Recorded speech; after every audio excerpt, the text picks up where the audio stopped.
Hi, thanks for joining me today.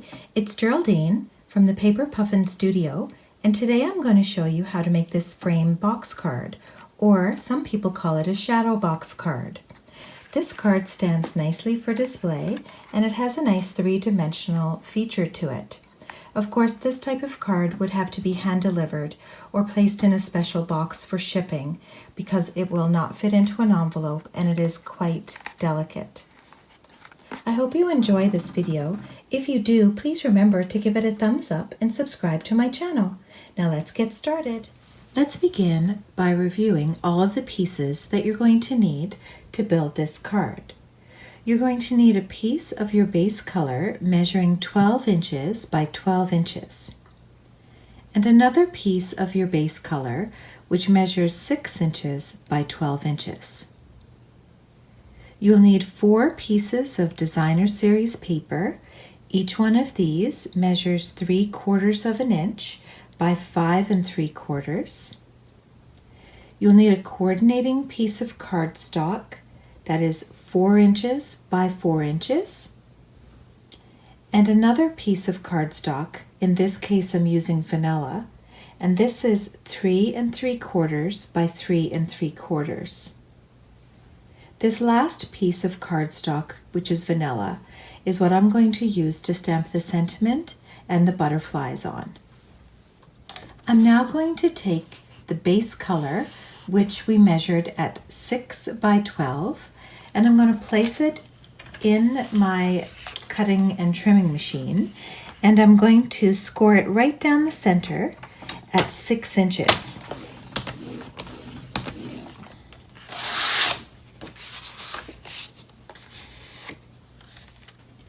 At this point, I'm taking my largest piece of paper, which is 12 inches by 12 inches, and I'm going to be using my scoreboard for this.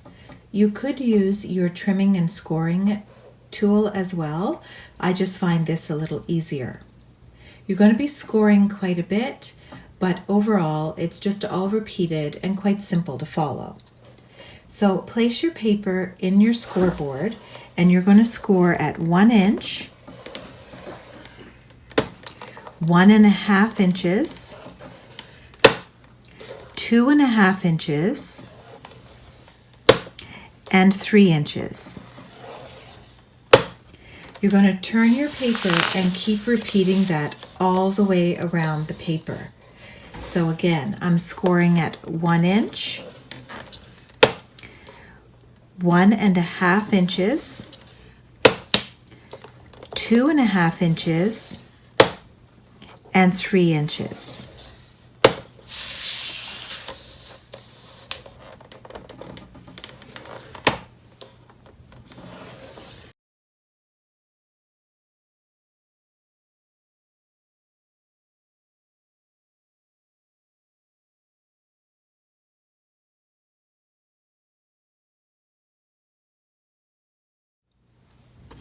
Now for the last bit of scoring, you're just going to decide what is going to be the top and the bottom of your paper. So all sides are the same. I'm just selecting this for the top, and the opposite side will be the bottom. I'll place the paper back into my scoreboard, and I'm going to be scoring now from 4 inches and 8 inches. And when I score from 4 inches and 8 inches, I'm going to only be scoring down to the 1.5 inch mark, or in other words, the second score line from the top. So from 4 down to 1.5, which is the second score line. I'll then go over to 8 inches and do the same thing. So scoring from 8 inches down to 1.5, or in other words, passing the first score line and meeting up with the second. I'm going to turn my paper around and repeat that exact same thing. So starting at 4 and going down to the second score line at 1.5 inches, and 8 going down to the second score line at 1.5 inches. Now you can see I've got these extra score lines on the top and on the bottom. I'm ready now to do some cutting. You'll notice that in each corner now you have 16 boxes. So just to show you 1, 2, 3, 4, 5, 6, 7, 8, 9, 10, 11, 12, 13, 14, 15, 16. I'm going to be cutting away those corners all the way around the paper. So I'll go ahead and do that. I'm cutting along the score lines so that I cut away that corner with 16 squares in it. And you can see here, this is the piece that I'm cutting away. I'll go ahead and speed this part up for you and show you the result.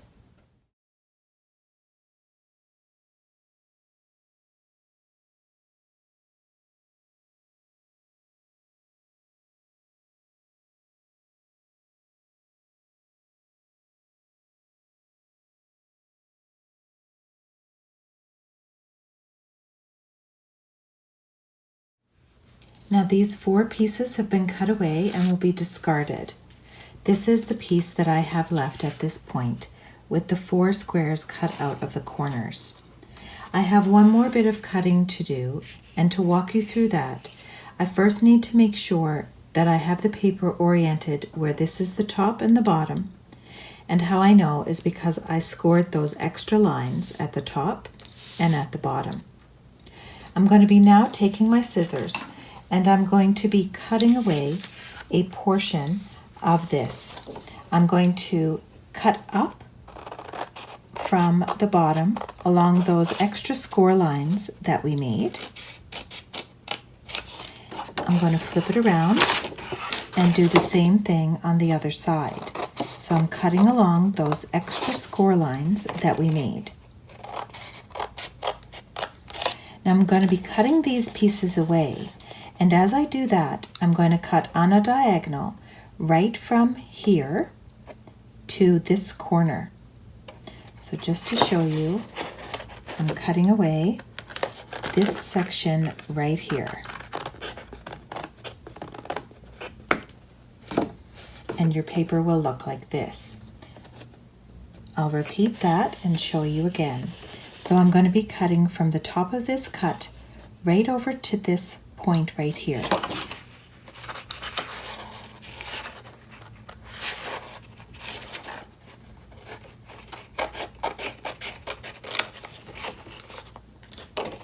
And so it looks like this.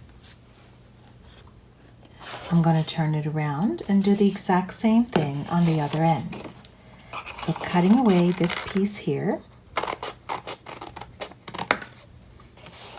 and cutting away this piece.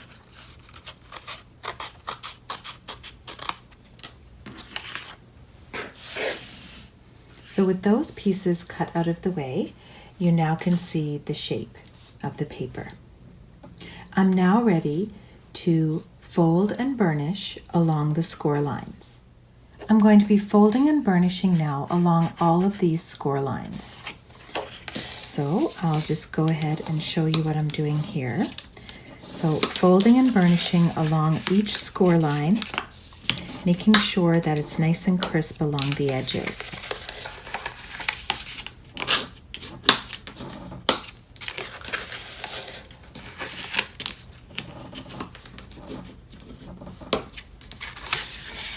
I'll speed this up for you and then show you what we have.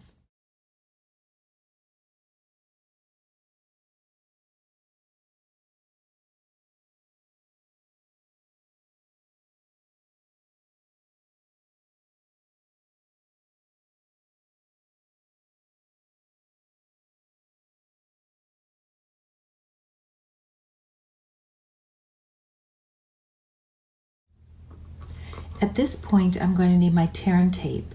I'm going to take the paper and I've scored all these pieces and I'm going to flip it over so I can add the tear and tape to the opposite side. Now the tear and tape is going to go on and it goes closest to the edge of the first flap along each side. So one piece here.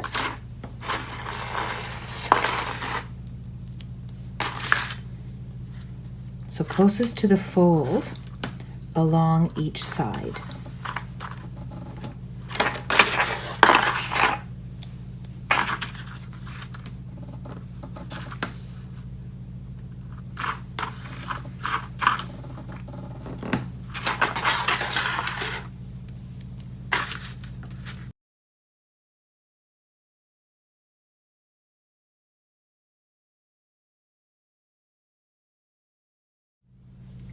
Now I've turned my paper over so I can show you where I'm going to place the tear and tape on the mitered edges. So you can see here, these pieces all have the tear and tape on. I'm flipping it over, and then I'm going to add my tear and tape to the mitered edges here. So it's going to go on like this, on the mitered edge, right along there, and there,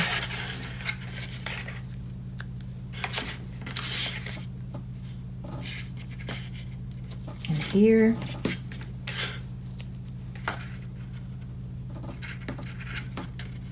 and here. Now to assemble, I'm going to be starting with the sides of the card, and the pieces that have the mitered edges will get put together last. So starting on the side, and I'll just turn it so that it's easier for me to work with, I'm going to take off the backing of my tear and tape, and I'm ready to fold this piece in place. As I do that, I'm going to be folding the piece like this. And then to help it adhere, I'm just going to flatten it out, and then it will pop in place. I'll show you that again on the other side. So you're going to take your paper, you're going to take the backing off of your tear and tape. You're going to fold that piece down and then put it in place. To help it to attach, just flatten it out, smooth it along, and then pop it back up. You now can see that these pieces are ready to go. Now for this last assembly part, we're going to take off the backing here, as well as on the mitered edges.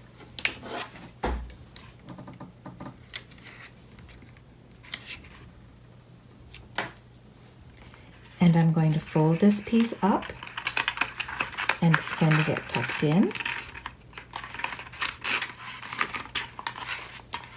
And then those corners will overlap and adhere to one another,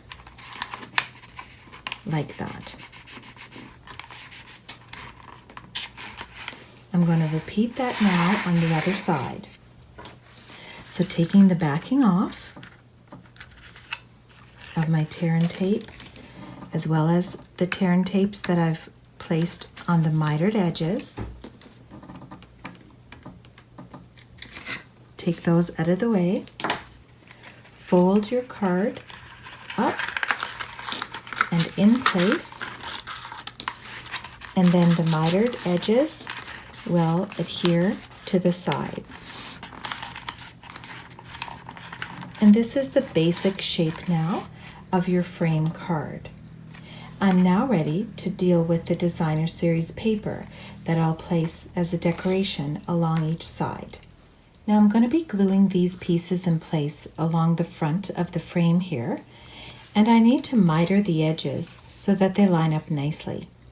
To do that, the trick is to place the pieces together 2 at a time. And as you do that, then you're going to trim from corner to corner, just like this. And then you'll get 2 little pieces that will be discarded, and then these pieces will be mitered so that when you glue them, they'll be shaped like that. I'll keep doing that as I go around the frame of the card before gluing in place.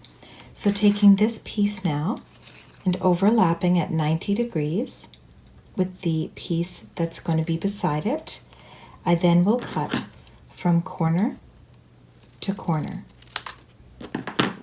and discard the smaller triangles. I'll do that again with this piece.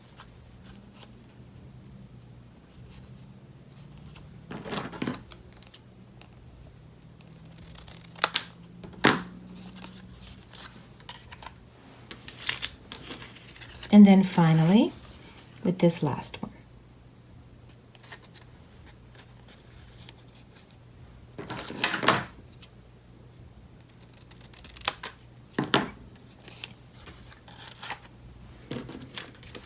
Now I'm ready to glue all of those pieces in place. I'll go ahead and do that.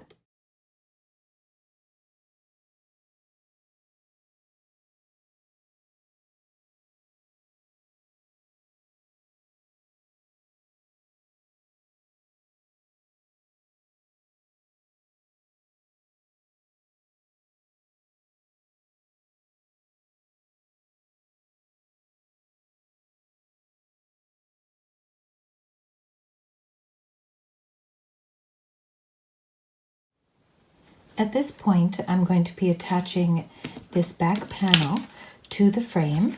This was the piece that we scored, and this will get glued to the back. It will help the card to stand up for display. I've gone ahead and stamped the images that I wanted and glued the vanilla piece to the mat. I also cut out the Have a Beautiful Day sentiment, and the butterflies are all ready to go. I'm going to be putting these in place once I get this piece glued in the center. I'll go ahead and do that, and we'll pick up there. Now with the center panel glued in place, note that it fits snugly in the center. And with this back piece attached, you can choose to put designer series paper or any kind of decoration you want on these pieces. I'm leaving this blank to write a message for the recipient. I've gone ahead and attached some decorative dots to the sides of the sentiment, and I've put some dimensionals on the back. This will get glued in place right about here. For the butterflies, I've bent those up slightly, both of them, and I'm going to be placing a glue dot on the back so that they can sit kind of three-dimensionally on the inside panel. I'll go ahead and finish this up and show you the finished card. And so here we have the finished card. You can see everything is glued in place, and when you open it, it opens like this and stands for display. This type of card is the type of card you would have to hand deliver or make a little box to fit and deliver it like that. It wouldn't be able to go in the mail. This is one version that I made, and here's another one with some slightly different coloring. You'll notice for this one, I used some different colored dots, and also on the back inside panel, I put some designer series paper. I hope you've enjoyed this video. If you did, please remember to give it a thumbs up and subscribe to my channel. See you next time.